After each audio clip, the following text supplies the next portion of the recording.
Hi, everybody, and good morning to another webinar with the G20 Interfaith Forum on Modern Slavery and Human Trafficking. I'd like to ask the other three panelists to turn on their cameras and mics. So today and this morning we'll be discussing modern slavery, trade, law enforcement, and in particular the trade bans that that U.S. Customs and Border Protection are able to issue. I want to introduce the three speakers. I'm very grateful for them appearing, and particularly for Dean, who joined us in place of Charity. So thank you very much, Dean. I'm very happy to have you with us. First, I'll introduce Ana Hinojosa as a former federal senior executive leader with over 34 years of experience in law enforcement, international trade, international policy development and standard setting, and worked with the World Customs Organization in Belgium. She is a seasoned customs expert and senior executive, having served in many leadership positions in customs. Most recently, she was responsible for directing CBP's trade threat assessment units, special investigations and enforcement programs focused on detecting, deterring and disrupting illicit trade with a special emphasis on forced labor violations. Chavi Kini Nana is a professor of practice from the University of Michigan Law School. She teaches anti-corruption law and business and human rights. She also serves as the director of the Equitable Global Supply Chain Program at the Interfaith Center on Corporate Responsibility and is a U.S. policy advisor at the Responsible Contracting Project. In private practice, Chavi represented major multinational corporations and financial institutions in civil and criminal investigations. Her pro bono practice at that time focused on civil litigation on behalf of trafficking victims. And Dean is a trade and human rights consultant, working with the Corporate Accountability Lab as a special advisor since 2021, after a lengthy period of government service and private practice focusing on international trade law and policy, which included 10 years as a commissioner at the U.S. International Trade Commission. So thank you very much for joining me. What we try and do with these webinars is, first of all, it's a conversation. So once I've done a bit of an introduction on the issue that we'll be discussing, please feel free we'll start the conversation, but then reply to each other. Please don't wait for me. What I like to do, because it's a broad audience, the Interfaith Forum is the focus for the issue of human dignity for the G20. And so it's not just the sort of main faiths, it's also all of those other communities that have a spiritual component to their lives. So what I try to do is also introduce what we're actually discussing. So I have a few slides. Some of you will see these and go, oh, I know what these are about, but please bear with it just for a few minutes while I introduce the topic. So the main reason for us to meet is to discuss actually really the implementation and the success of trade bans as a tool for changing corporate behavior in relation to the use of forced labor in their supply chains. Two articles came out, first one very recently in Open Democracy, one by Professor Judy Fudge, saying, I don't know whether she was responsible for the headline and the byline, but I will quote her later on. But do forced labor bans work? And one of her arguments, central argument, is that the way the legislation is designed is that what they end up doing is starving rights, violating firms into closure, not protecting human rights. There was a response very recently by Anasuya, Syam and Martina Vandenberg of the Human Trafficking Legal Center. And I should say that I know them personally and count them as my friends, and I've actually done a bit of work for them, so I have no bias though. But their response was, this is no market for abuse. And then the import bans actually do work well. They are one of a range of tools, but they have been a very successful tool. So what is the actual section that we're talking about?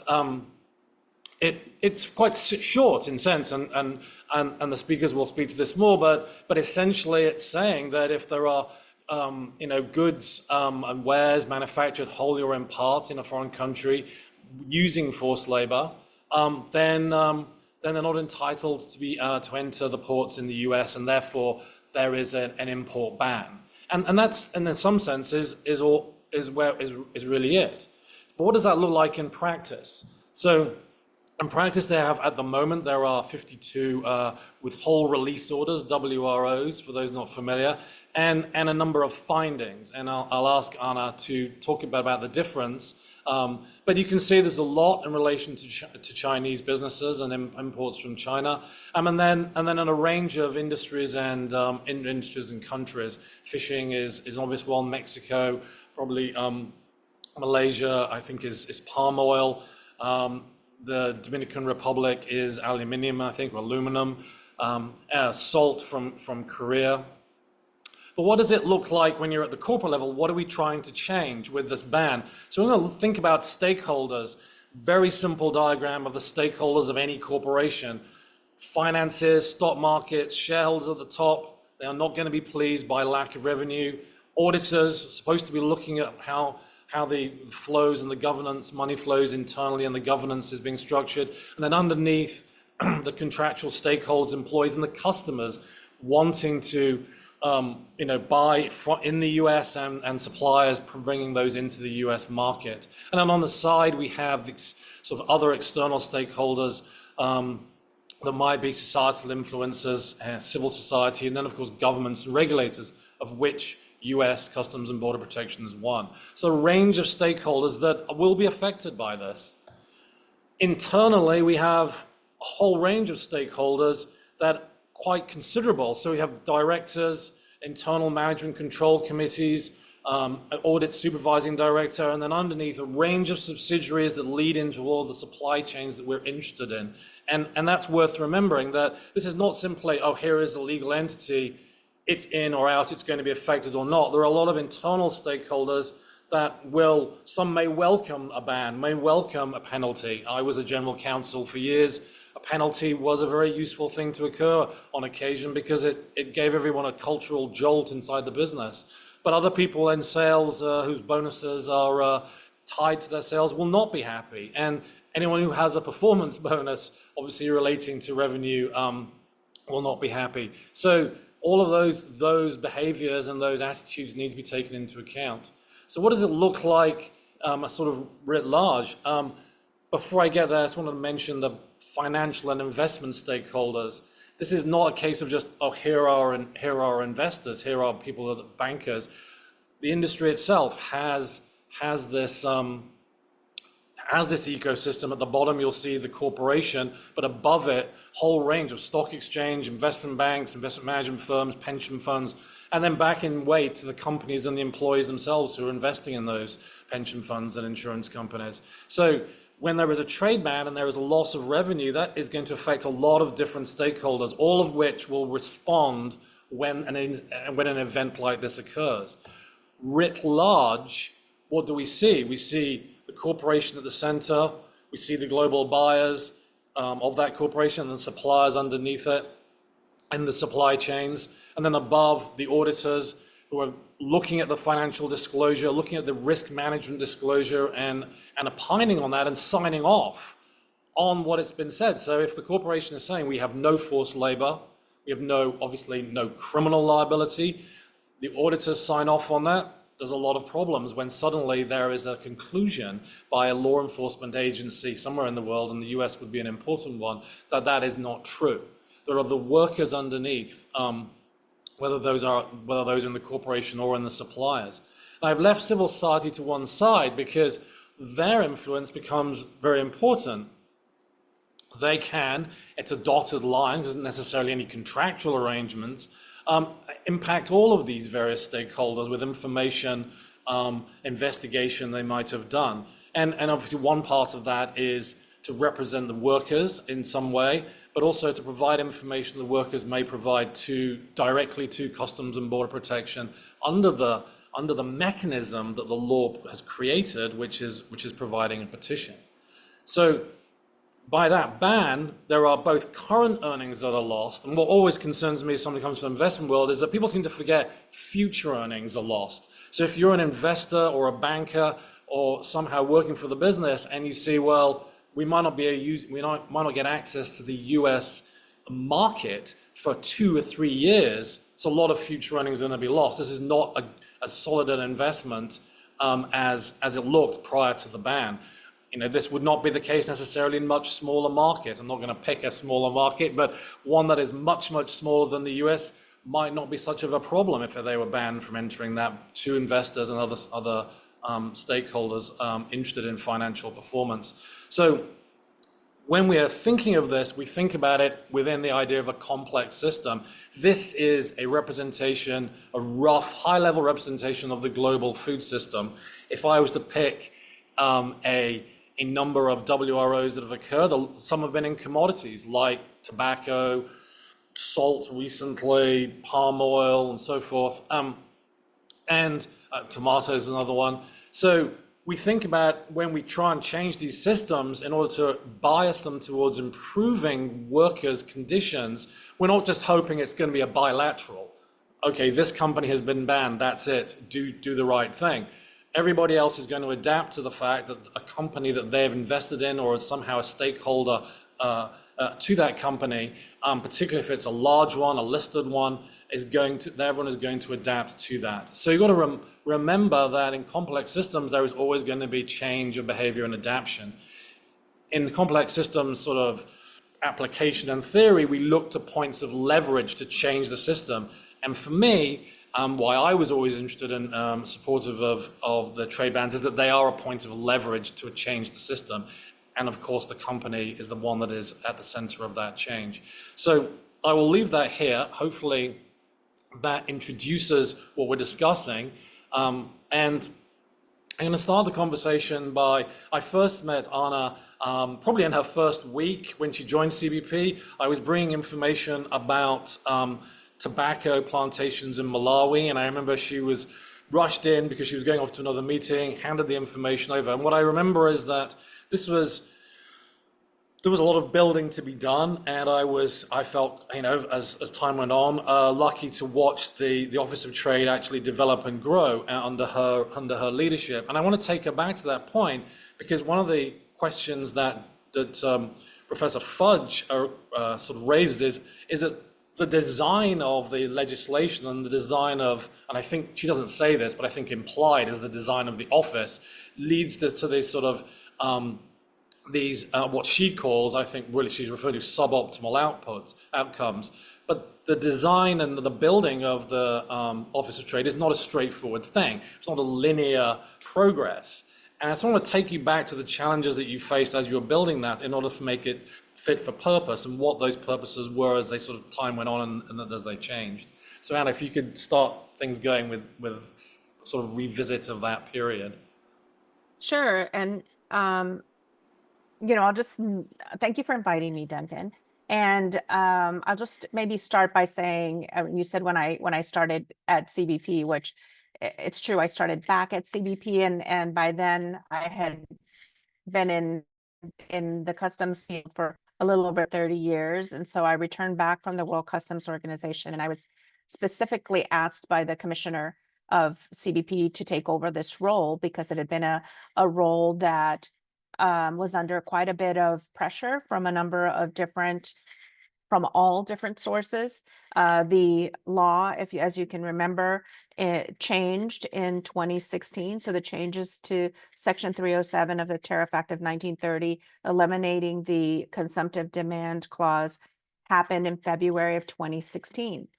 So fast forward to, we're now talking about January 2020. And so January 2020, those entities, whether it was civil society, whether it was congressional representatives, the White House, everybody was under the impression that the big stumbling block towards enforcement was the consumptive demand clause in the law, which it was a big stumbling block for the enforcement agents to be able to take steps. But you don't just go from 0 to 60 in this case in a very short time, because keeping in mind that for many years the agency did not have the authority to take enforcement on this prohibition, and so it had to actually start building foundations for enforcement. It didn't have resources when the law changed. Resources didn't come about until 2018. And so as the agency worked to set itself up to be able to take enforcement, there were some critical steps that I think were really important in kind of resolving some of the log jams in progress. Some of that was internally to the agency, having all different offices had a role to play in enforcement, be on the same sheet of music. That was very important. Most people think, oh, it's just CBP. CBP is a huge organization with responsibilities for enforcement in different parts of the agency, and it required really a symphony of work to be able to get these things done. And so a lot of a lot of the challenges that I saw was that some of the new people that had been brought in to work on this problem set came with expertise from other agencies or from other places that were not from within CBP. And so to some extent, they were struggling with being able to maneuver the internal dynamics of the agency. And meanwhile, the pressure kept building and building and building. And so I got there at either the perfect time to be able to make change or just the most challenging time to make change, and was able to leverage the energy and to some extent the urgency that was being demanded on the agency, on the Department of Homeland Security, by the White House, by the various congressional representatives, and certainly by civil society, to enable me to be able to hopefully make some operational changes that brought about some results. So I maybe said that in a confusing way, but I think going back to those first few days, and I'll tell you, when it's important to maybe contextualize that the law changed while I was at the World Customs Organization. So I wasn't at CBP at the time that the law changed. And so prior to my departure to the World Customs Organization, we as an agency were not enforcing for this because of the huge loophole that the consumptive demand clause had placed on enforcement. So coming back, this was a whole new portfolio that I had never had the opportunity to work on. But I did have over 30 years of experience in enforcing laws, and I understood how customs laws and border enforcement laws were to be interpreted and enforced. And so I went back to basics and in being able to set up a program that would enable us to do the right, to put in place the right efforts to ensure that our investigations, that our supporting documentation, that the different reviews and different protocols were put in place properly, and then that we coordinated enforcement across the agency to start seeing some results. I'll stop there because I feel like I've been talking for too long. Hopefully I've answered your question. Yeah, you have. I just want to ask you one more thing on before I go to Chavi and Dean. Was it clear when you joined what the work was for? I mean, there was the enforcement of the law, but then beyond that, obviously people in civil society were saying, well, we've got to change these businesses, we've got to obviously eliminate forced labor. Was that something that was clear at that time, that there was this much more extended and projected kind of mission, or was it simply, how do we just stop things at the border and gather the information in order to do that? I think that's an excellent question. I think that it's important to note that when you work for a government agency, you understand that you are a cog that is part of a bigger system that helps fuel the economy, helps protect national security, helps, contributes to overall well-being of our citizens and people in the United States.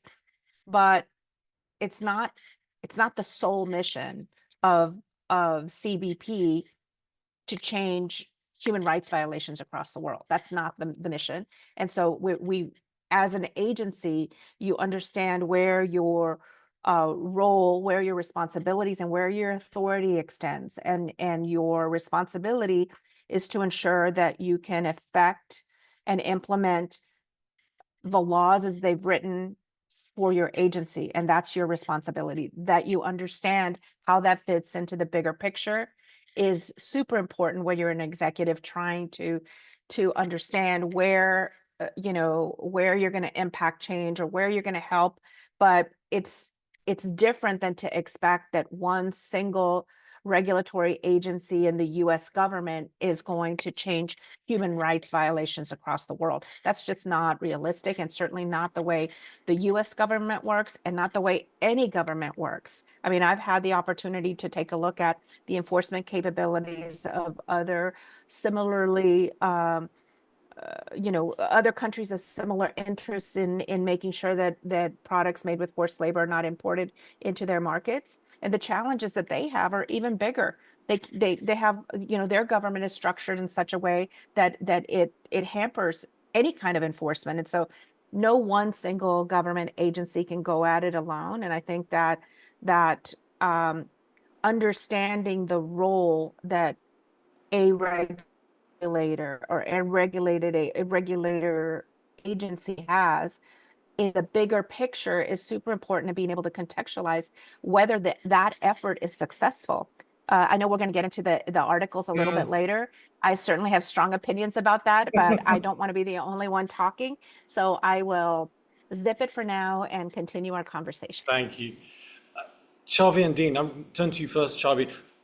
Can you tell us, I think, more about what you feel from the stakeholder perspective, how they responded to, first of all, there was this period where there really weren't any bans, and then suddenly there was a flurry of them, and that coincided also with almost, as we found out, the beginning of COVID and rubber gloves and so forth. Can you tell us more about how the stakeholders have viewed this and how that has changed over time? Yeah, well, I'll speak to the sort of investor stakeholder piece of this initially. And I think, as Anna was saying, this is sort of a tool in the toolbox. It's not the only one, but it can be an incredibly powerful tool for investors to use in discussing these issues with their companies, and it's also their portfolio companies. And it's also why it's so important that there is a continued enforcement effort on both the WRO sort of Tariff Act and the UFLPA side of the law, because as an investor, I mean, I'm not an investor, but at ICCR, working with our investor members, we want to be able to go to companies and talk to them as if this is a credible threat for enforcement within their companies and because of their supply chains, and it can be a very powerful tool in a conversation. I do think that we've seen a progression over time. I mean, as Anna was talking about building up the office and getting the structures in place for it to actually to carry out its mission. I think there's also been really important work in terms of providing guidance for importers as well as buyers on both of these laws. And I know we're going to get into the specifics of how the UFLPA and the Tariff Act operate differently. And I would also say there's obviously forced labor bans coming into play in the EU and proposed in other countries as well, which will have their own dynamics. But I think that over time, what has been really helpful is to see some of the guidance that has been provided for companies, and it makes it easier as an investor to have some of these conversations. And when a portfolio company then says, okay, what am I supposed to be doing to tackle this, that you have some tools to be able to provide to them. There are some, I think, ongoing challenges, which we can get into a little bit later, but I'll turn it over to Dean. Thanks, Chavi. Dean, Cal has been really active in this area, number of petitions and so forth. Just stepping away just from Cal's experience, but come back to that shortly. But can you give us a sense of the actual civil society response to the idea of the bans, and then how it's engaged with them? And not everybody has seen, as is obvious from the article, not everybody has agreed on the nature of the bans and how to even petition. If you can give us a sense of how that's evolved in the last few years, that would be great. Certainly. And thank you again, Duncan, for convening this panel. It's a pleasure to be with you. So I want to go back a little bit in time here to that period before the consumptive demand loophole was closed. And a lot of what folks in civil society, folks like Cal, were doing was filing alien tort statute cases to go after human rights violations that are occurring in countries that are in some way connected to the United States. That was the sort of the model. And what happened is that our courts in the U.S. kept narrowing and narrowing and narrowing the availability of the Alien Tort Statute. And then along in 2016 comes this opening of the Tariff Act, and what we saw in civil society was not a protectionist urge, as Ms. Fudge would have you believe. It was an urge to hold companies in the United States responsible for activities in other countries, human rights violations in other countries that they were facilitating in some way by their role in the supply chain as a purchaser, as a entity that's trying to drive down costs in supplier countries. So not protectionist, but actually trying to help the workers in those countries. Now, of course, state imposed forced labor it creates different issues and an increased obligation to disengage when there's a connection to state imposed forced labor. But just speaking about the Tariff Act in general and Section 307 in general, the objective on civil society's end is to help the workers in those countries, not to cause disengagement. And I've heard folks at CBP over the last several years, several times talk about how their goal ultimately is to have the trade, not the restriction. But the restriction enables the all of the entities on the supply chain, and especially the buyers in the U.S., to clean things up, to address those forced labor violations, to make sure that they know. Like back in the day, a lot of times what you heard in civil society is, well, we investigated this minimally, and we found out that there's not a problem with our supply chain. No, you have to know all the links in your supply chain, all the way down to the raw materials, and you need to be responsible. Like, for example, if you ask questions about your suppliers, or if you ask questions of your suppliers and you don't get real answers, that's a red flag. And the buyer needs to be cognizant of that, and the buyer needs to take into account all the stakeholders that you talked about, Duncan, who will be adversely affected by a government action that would restrict the trade, not for the purpose of restricting trade in general, or even for the purpose of helping a competing U.S. company, but for the purpose of cleaning up the supply chain. Anna, do you want to respond to that? I mean, I think that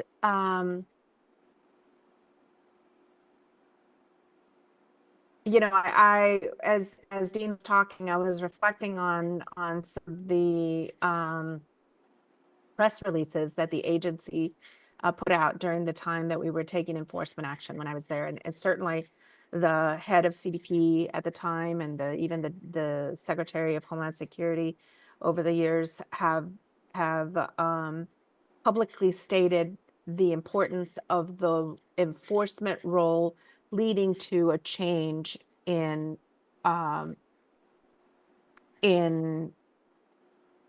human rights in other countries. There is a bit of an effort in that regard, but ultimately it's about ensuring that even when we're looking at it from an economic perspective, that we don't have unfair trading practices by having companies that are abusing human rights and having a lower, let's say, labor costs because of these human rights violations, unfairly competing with other businesses that are protecting human rights and are paying people a living wage or whatever the appropriate, wages in the country of production of the competing goods.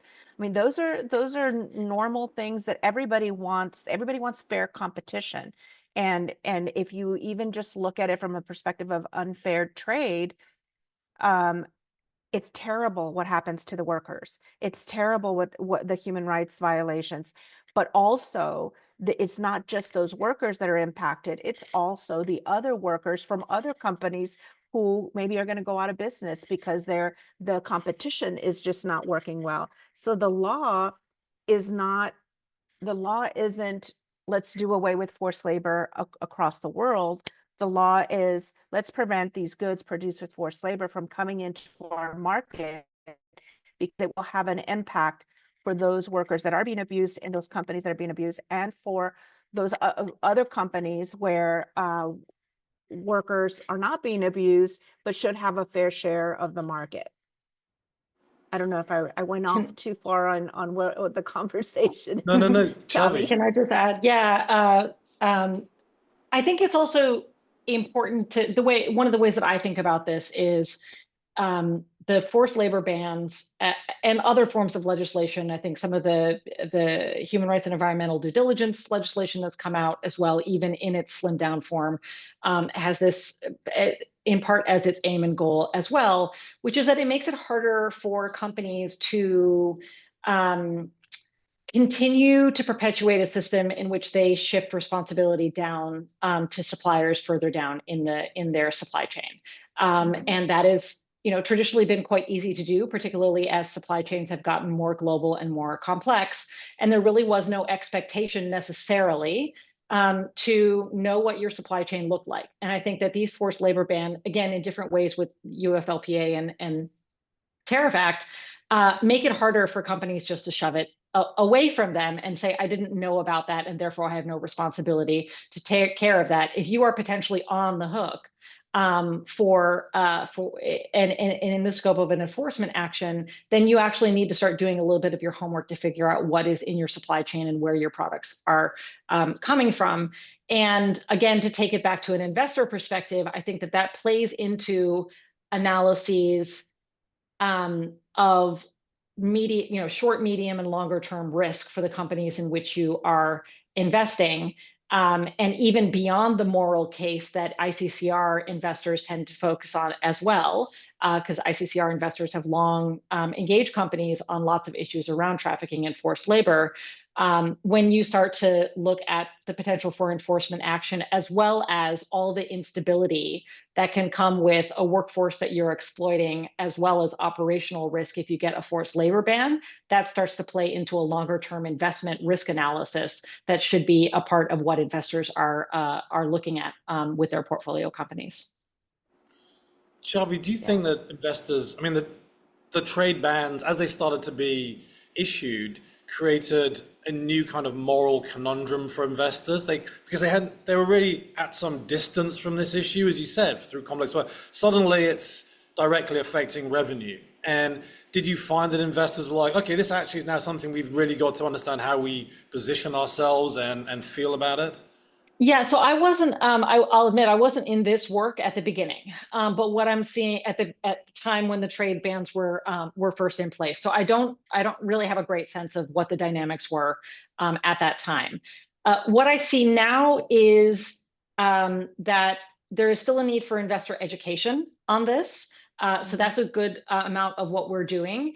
It does lead to some funny conversations with companies where you will have a dialogue, and they will say it's a apparel company that is a sort of opportunistic buyer, and therefore they say that there's no way that they can trace their supply chains. And yet they have a sign on a note on their website and on their supplier code that says they will not tolerate any violations of the UFLPA. And I'm thinking, if you're not tolerating any violations and you don't know what's in your supply chain, those two things don't match for me. Right. And so that's a point of conversation then as an investor. I'll note one challenge in the conversation. Most of my investor members will have in their portfolios buyers at the top of the chain, and those are not the target for enforcement under the forced labor ban. And so some of where I still think that we have work to do, and I know that there are many good organizations out there doing this work, is to map up the supply chains from the importers up to where many of the investors have their investments, because that would be an even more powerful tool for us to be able to then say, hey, big buyer, we know that you are importing from this importer, and I think some of that is lacking at the moment, or not as widely publicized as it could be. Yeah, I think so too. I mean, certainly there are criminal provisions that are available, and unfortunately, because the way our criminal system works, it makes prosecution very difficult. But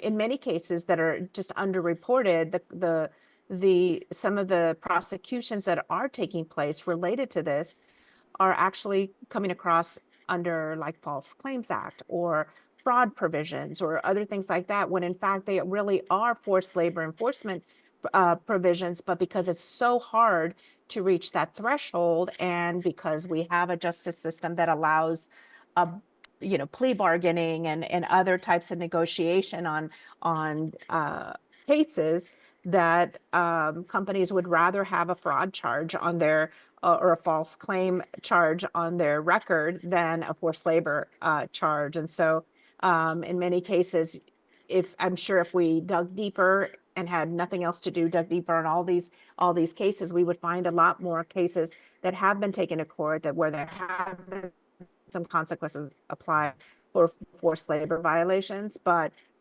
just because of the nature of those types of laws, it makes research and finding them a little bit harder. Let me just jump in with a comment about two tools that have been underutilized by CBP, but I'm expecting great things in the next year, 2 years, in terms of bringing these tools into the mix to cause importers to step up their efforts in combating these abuses in their supply chains. First of all, there's civil penalties. There's a provision, I'm just going to call it 1595A, that says that when an importer makes an importation contrary to law, that civil penalties can be imposed. And it's not just an importation, it's also an attempted importation contrary to law. Now, I think CBP has been a little bit reluctant over the past few years to utilize this provision, and Anna can certainly comment on that. But I expect that they are going to step up on that. They've certainly given every indication that they will be stepping up on that. The second one is seizures, and usually you hear this one in the context of seizure and forfeiture, but I'm just going to use the term seizure to encapsulate that. And there again, CBP can use this authority if there has been either a finding, not just a withhold release order, but a finding that there's a forced labor violation in the supply chain, or if CBP determines that there's been probable cause of a showing of a violation of that nature. So, for example, with the Uyghur Forced Labor Prevention Act, when they apply the rebuttable presumption in that context that there has been forced labor, that should be considered probable cause of a violation, and seizures and forfeitures can occur in that context. I expect this will happen also in the next year or two. You're going to see more and more of that. So I take the points about the criminal penalties, but there are some civil penalties that we need to think about as well. No, completely agree with Dean on that. I mean, I think that there's been a lot of work on CBP's plate, so to speak, and resources play a big role on what can be accomplished. I do think that companies that are in the business of importing have seen a great deal more scrutiny into their supply chains. I mean, some deep questions where before, back in the time when I worked as an import specialist, I'd sent some CF-28s, which is a customs form for requesting additional information, and there may be some some questions about the product or some questions about the valuation. But now, I mean, the agency is much more sophisticated. They have a lot more regulatory auditors on staff. They're looking at things from a more forensic accounting kind of way. And so it's not okay to just say, oh yeah, this is what I paid. Oh, really? Well, then send me your proof of payment and show me, you know, over time your proof of payment.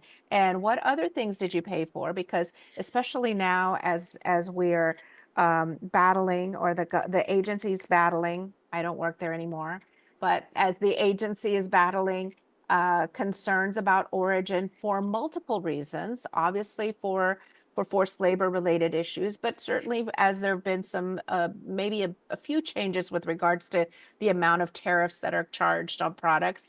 The origin of where these products come from makes a difference.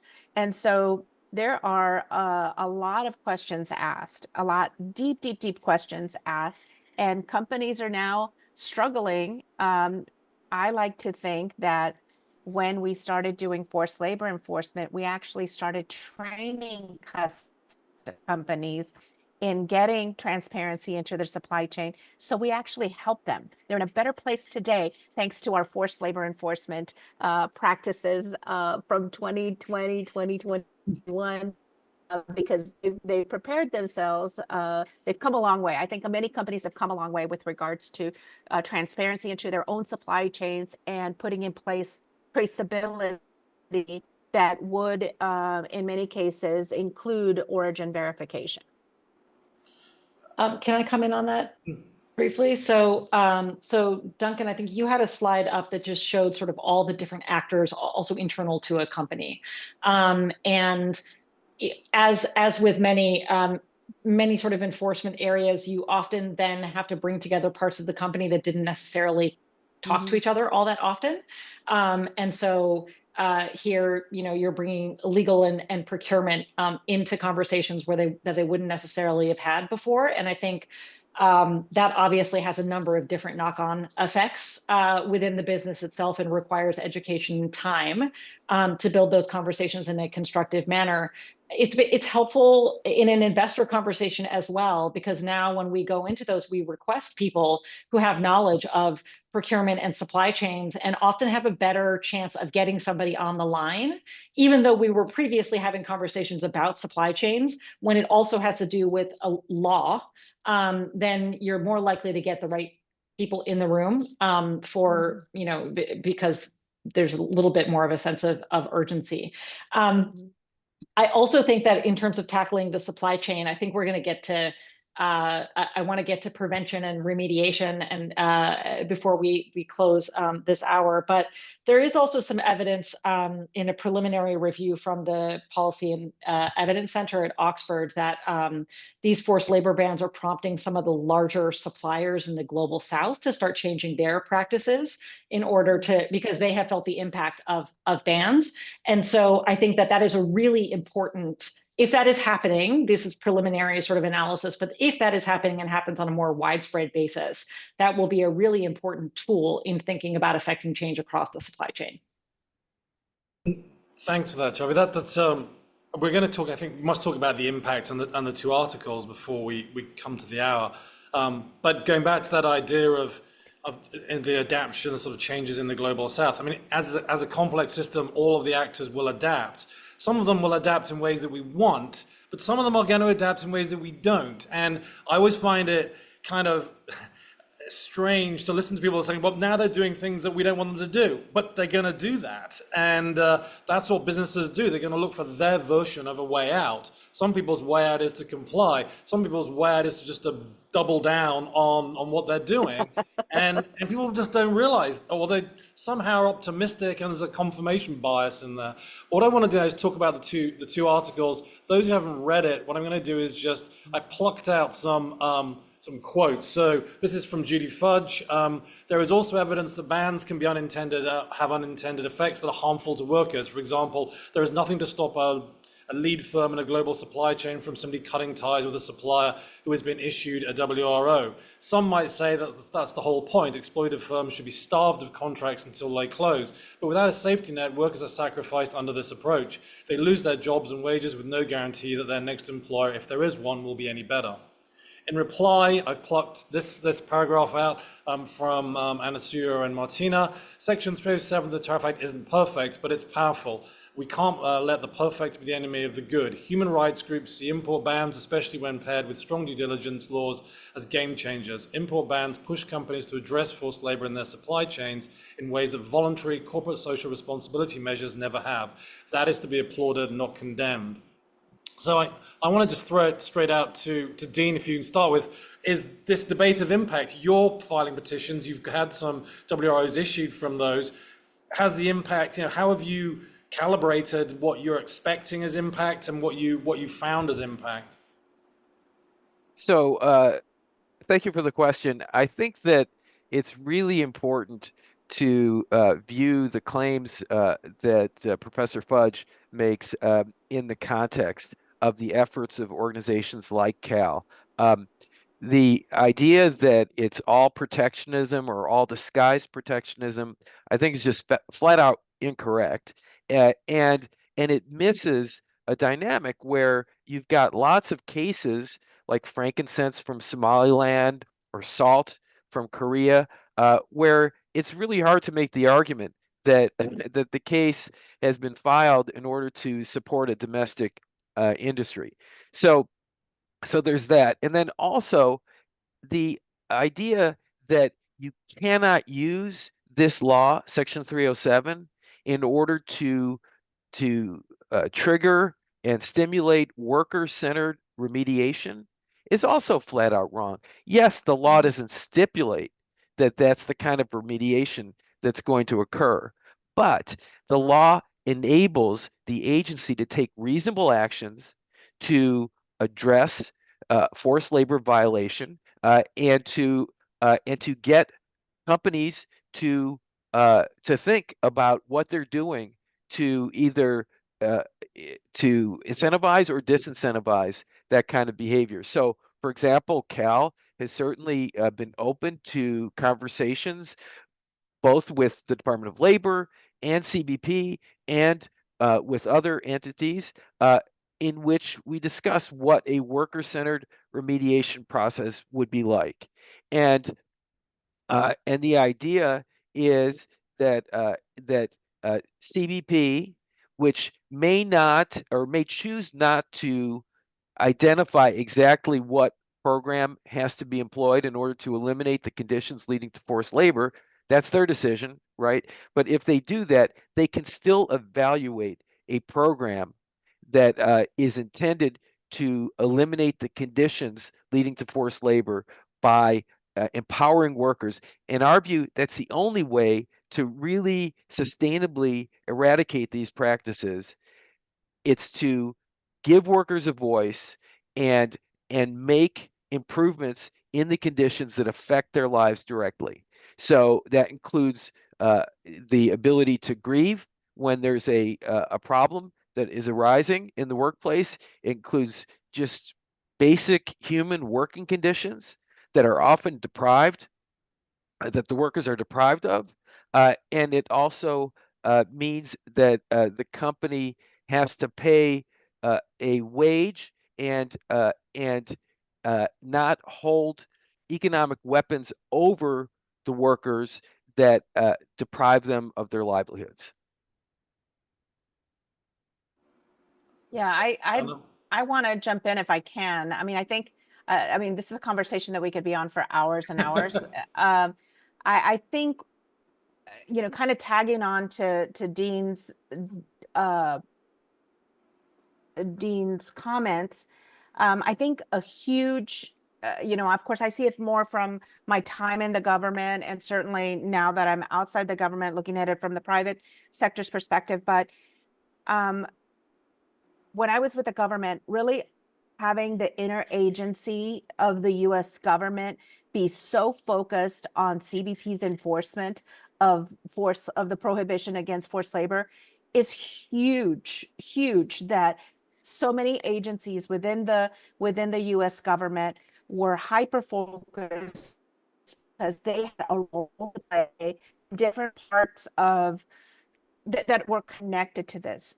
The fact that the US Mexico Canada agreement has labor provisions in it establishes the UFLPA, the Forced Labor Enforcement Task Force, and the commitment from USTR to ensure that there are labor provisions in every future free trade agreement is something that was born out of our forced labor enforcement and really bringing to light the need to put more pressure on the governments to ensure that they're policing what's happening in their foreign countries.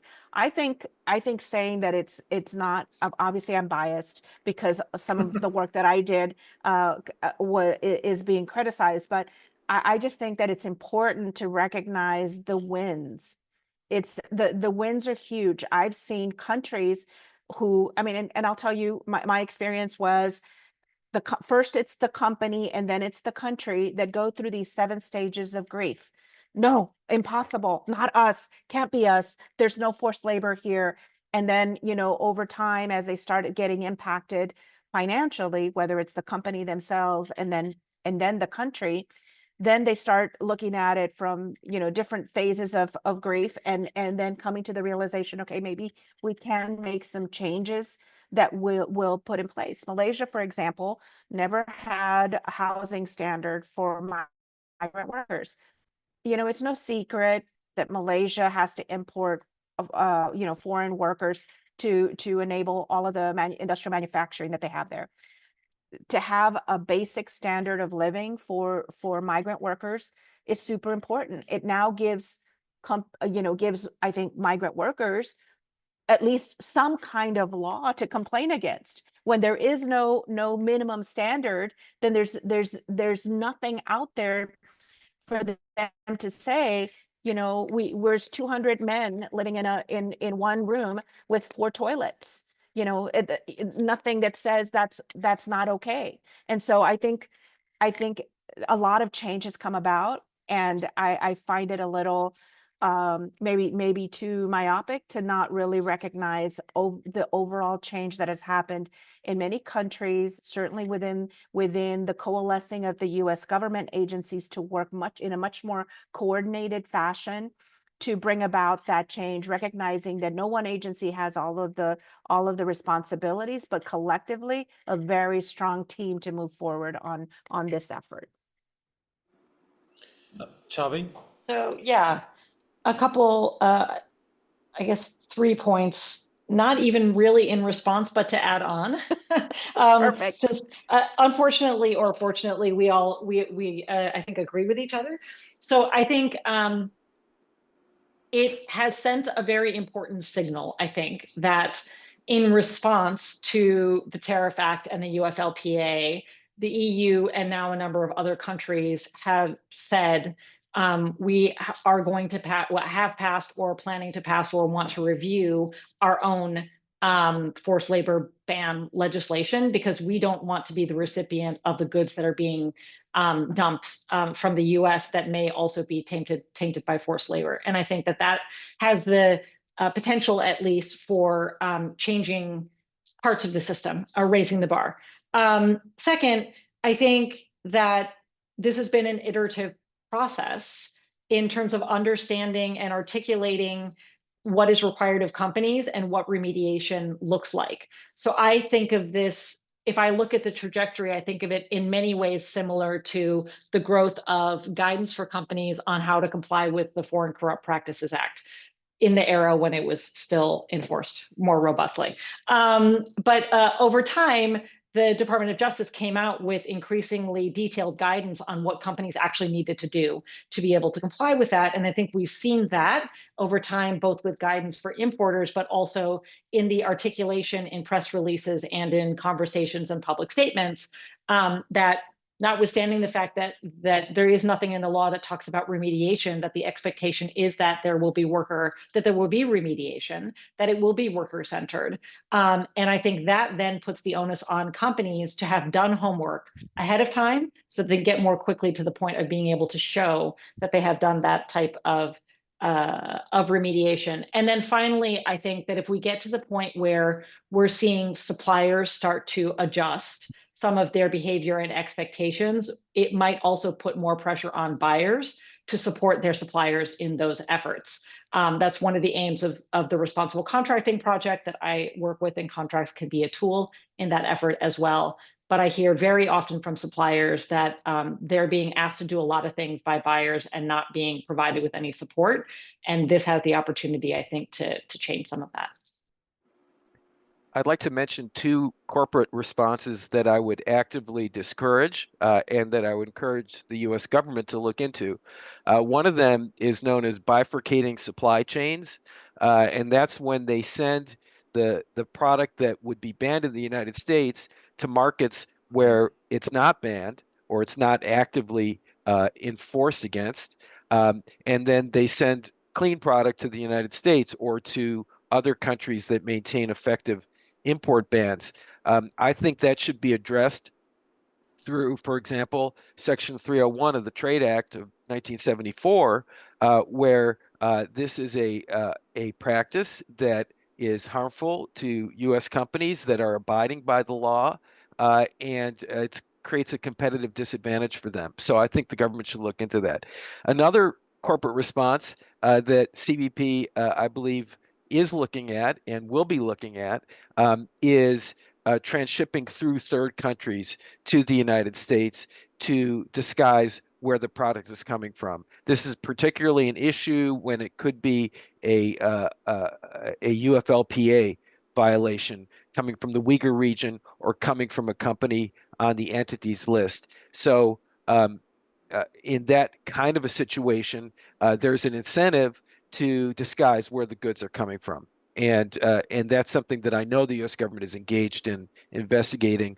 And then finally, I would just add that the entities list is such a critical tool for the enforcement of the UFLPA because if goods are not coming directly from the Xinjiang region of China, but coming from other parts of China, and they nevertheless have Uyghur labor that's been transferred into those other areas and is contributing to the manufacturing of that product, the Customs and Border Protection folks can't, as a practical matter, get at those products unless the supplier's on the entities list. I mean, yes, in theory, there are other ways that they could do it, but as a practical matter, it's got to be on the entities list. And so we've got the 140 plus entities on the list. There's been a bit of a hiatus over the last few months in building up that list, and we need to get back to that. We've got a few minutes. Before I just ask you for final thoughts. Oh, sorry. Can I just also make one a question to Dean's? Okay. I could just comment to Dean's UFLPA entities list. I understand that it is very useful to many people. I do think that part of the concerns with regards to how much effort goes into getting a company onto the entities list is by the time a company is able to make it on the list, that company has probably changed its name 2 or 3 times because they can change their name very easily. And so the effect or the benefit of being on the entities list is maybe not as critical. I think that to the extent that there is information on companies that are part of forced labor transfers or other types of illicit activity, definitely using the forced labor portal to send that information in is extremely valuable because CBP can use any information that's received for investigations or for targeting purposes, and they are able to do some further research that would enable them to target the goods. And then, of course, the onus is on the importer to demonstrate that those goods are not produced with forced labor or not from the Uyghur region. So I just wanted to say, yes, the entities list is good.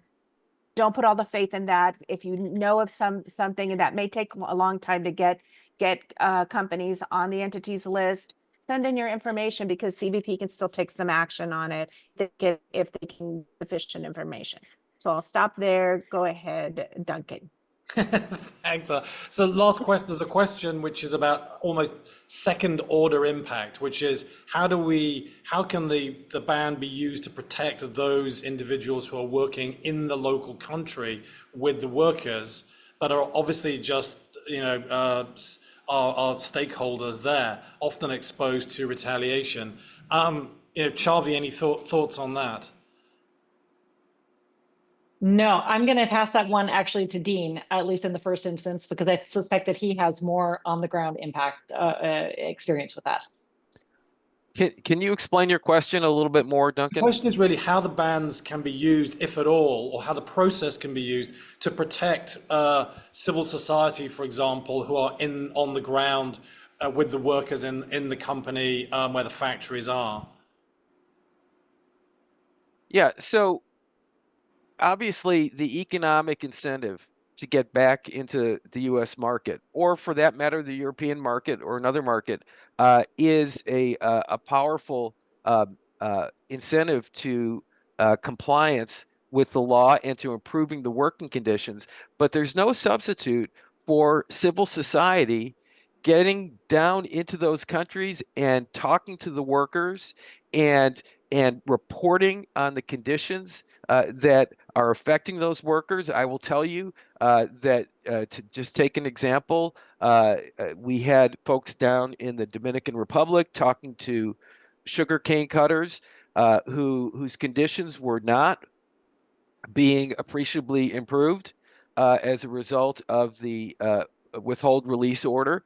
And we reported various facts and observations and analyses to the U.S. government. We also reported on some of the activities of the company in trying to influence the political response to the order, and so I think that it's a dynamic in which civil society plays a very, very critical role in exposing the conditions and advocating for the interests of the workers. Last word to you, Anna. Yeah, I was going to say, obviously, every country is different and the risks for civil society members are different in different countries. I think there are some amazing investigative reporters that do some great work that actually would help protect some of the people on the ground. I think that I've seen some amazing things in looking at the conditions that people were living in before CBP took action or enforcement action against the importation of goods, and the changes of where they are today, a real awareness globally of the wearing, the shoes they're wearing are made by some worker in a foreign country that isn't just a faceless human being, but that they're actually a human being. I think no other time was a better example of that than during COVID, when we were looking at the rubber glove situation and where we had shortages of rubber gloves, but nobody wanted rubber gloves that required somebody to work as a slave to put them together. And so I think we are an interconnected world, and I think what we do in one place can really have a positive impact on another place. I just hope that civil society gets energized and continues to do the hard work that they're doing to protect workers across the world, because ultimately it will trickle through to business, will trickle through to government, and hopefully create a better place. Thanks, Anna. Thank you all, Charvi and Dean as well, and thank you very much for the audience for attending. Goodbye. Bye. Thank you. Thank you. Thank you.